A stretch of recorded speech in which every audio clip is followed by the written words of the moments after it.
So it was this challenge of our students in their voices. You could hear it, that they're just so stressed to the point that they couldn't attend to just simple tasks of learning.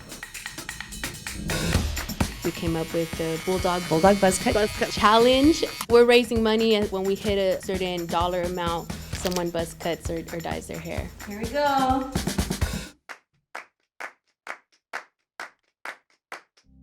We are a very small school, and one of the best things we have going for us is the advisory program. And their advisors are their confidants, they're their connection to those classes, they're the adult who's the contact for the parent, and they share a lot of personal, private things with their advisors, especially during COVID-19. Over and over again, we are hearing from our students that, they were stressed, they were worried, and, with all this newness, we started asking ourselves, what is our role as teachers during this very unique circumstance? And one of our brilliant teachers, Ms. Karen McDonald, said, what if we do a campaign?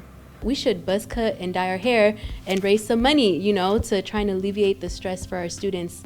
We raise money, we do a bulldog buzz cut challenge, and we can then help our students. And we started pushing out to all of our family, friends, relatives, everybody who would listen.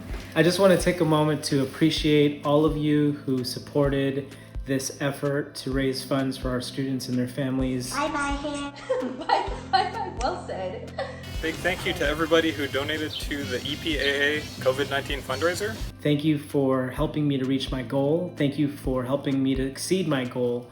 And just thank you for this opportunity to finally get a haircut, which I haven't gotten in a really long time.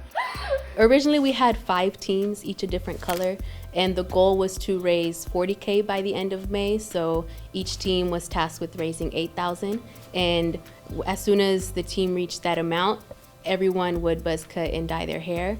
I have an uncle who marched with Cesar Chavez and Dolores Huerta in Delano.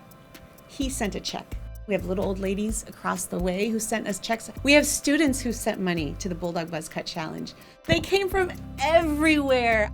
We reached that amount in less than 5 days, and so we were like, you know what? Let's keep going, because the shelter-in-place orders are only being extended. We know that the needs of our students and families are growing, so we decided to expand our goal to 100K by the end of May. And we also invited other people like students, families, and more teachers to take the pledge to buzz cut their hair for additional $4,000 raised. I buzz cut my hair last week and I filmed it for the school, and it was shocking because I've never seen myself in a buzz cut, but I was really happy to do it. My hair was down here to the back, and so I buzz cut it off, and we're gonna donate the locks somewhere good. For me, since I'm principal, I have to keep business in the front, but I do have my bulldog love in the back. So we all did our own little buzz cuts in support of the movement, and we just know what we need to do for our families so that they can focus on learning. And we're just so proud that we took lemons that were making us as teachers distraught and tired and frustrated and made some really darn good lemonade for our kids.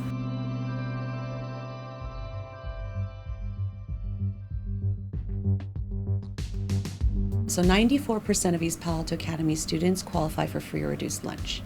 And the vast majority of our families work in the service industry, and they're just out here helping other families in these very important ways. However, during COVID-19, those are the first things to get cut.